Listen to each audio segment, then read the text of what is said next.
Welcome friends.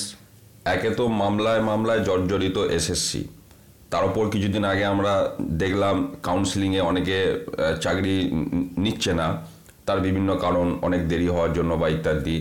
কিন্তু আজ একটি সম্পূর্ণ ভিন্ন টাইপের খবর পাওয়া যাচ্ছে যে চাকরি পেয়েছে, একাদশ দ্বাদশে কাউন্সিলিংয়ে স্কুল চয়েস করেছে, অথচ সেই স্কুলে গিয়ে দেখছে সেই ভ্যাকেন্সি সেই বিদ্যালয়ে নেই, ফাঁকা নেই।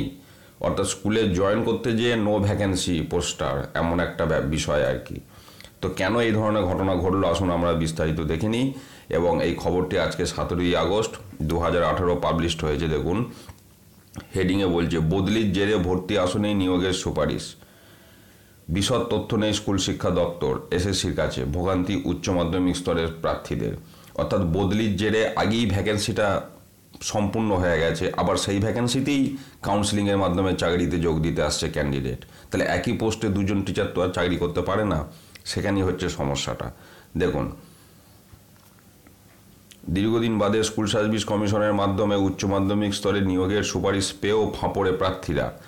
26শে জুলাই থেকে 2রা আগস্ট কাউন্সিলিংয়ে এসএসসি সুপারিশপত্র পেয়েছেন তারা, কিন্তু সংশ্লিষ্ট স্কুলে গিয়ে অনেকেই জানতে পারছেন যেখানে যে পদের জন্য তাদের নাম সুপারিশ করা হয়েছে সেই পদগুলি ইতিমধ্যে পূরণ হয়ে গিয়েছে।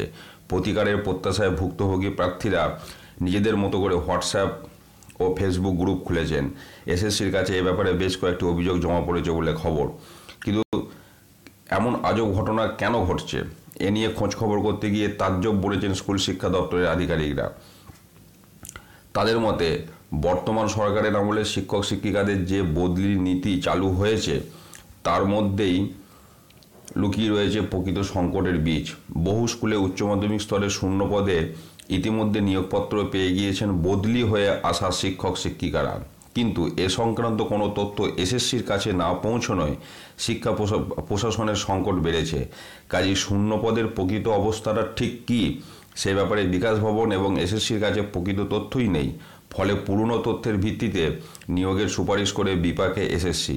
একে তো কাউন্সিলিংয়ের মাধ্যমে স্কুল বাছাই করেও সেখানে যোগ দিতে পারছেন না প্রার্থীরা, উপরন্তু স্কুল শিক্ষা দপ্তরের বর্তমান নিয়ম অনুযায়ী উচ্চ মাধ্যমিক স্তরে শিক্ষক নিয়োগের কেবল স্নাতকোত্তর স্কেল দেওয়া যায়। ফলে সদ্য কাউন্সিলিং হওয়া শিক্ষক প্রার্থীদের কোনোভাবেই মাধ্যমিক স্তরে নিয়োগ করা যাবে না। সেক্ষেত্রে সংশ্লিষ্ট শিক্ষক শিক্ষিকারা উচ্চতর বেতনক্রম পাবেন না। তাহলে সংকট মুক্তির উপায়। স্কুল শিক্ষা অধিকরণ বিভাগের ডিএসসি এক কর্তা জানান, উত্তরবঙ্গের বেশ কিছু জেলায় যেমন উত্তর দিনাজপুর, মালদা, কোচবিহার এবং শিলিগুড়ি থেকে মূলত এ ধরনের অভিযোগ এসেছে। শূন্য পদের তালিকা তৈরিতে কিছু ভুলভ্রান্তি হয়েছে, তবে ঠিক কতজন এর শিকার তার বিশদ তথ্য এখনই পাওয়া যাবে না, কারণ মধ্যশিক্ষা পর্ষদ এখনও নিয়োগপত্র পাঠানো শুরু করেনি। এসএসসির চেয়ারম্যান শর্মিলা মিত্র বলেন, এরকম অভিযোগ যাঁরা করছেন তাদের সংশ্লিষ্ট জেলা বিদ্যালয় পরিদর্শক ডিআই সঙ্গে যোগাযোগ করতে হবে।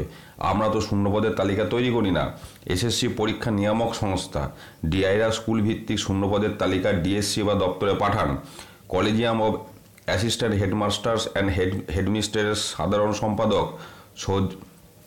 সৌদীপ্ত দাসের কথায় অনেক সুপারিশই দেখা যাচ্ছে যে স্কুলে যে বিষয়ের জন্য সুপারিশ করা হয়েছে সেই স্কুলে সে ধরনের শূন্য পদই এখন আর নেই।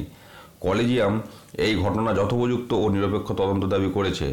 বিদ্যালয় থেকে ডিআই অফিস, সেখান থেকে ডিএসসি হয়ে এসএসসি অফিসে শূন্য পদের তালিকা পৌঁছানোর পরে ওয়েবসাইটে আপলোড হওয়া পর্যন্ত কার গাফিলতিতে এমন ঘটনা ঘটছে তা অনুসন্ধান করে শাস্তি বিধান জরুরি।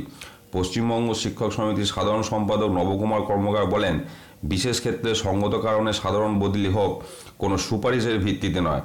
সেই সঙ্গে জোর দেওয়া হোক আপোষ বদলির নীতিতে। সাধারণ বদলির ফলে বিদ্যালয়ে শূন্যতা হচ্ছে, অন্যদিকে 5 বছর ধরে নিয়োগ হয়নি। গ্রাম বাংলার স্কুলগুলির শিক্ষকের অভাবে ধুঁকছে, পড়াশোনায় নাবিশ্বাস উঠেছে। দ্রুত শূন্যস্থান পূরণ হলেই উচ্চ মাধ্যমিক স্কুলগুলি বাঁচবে।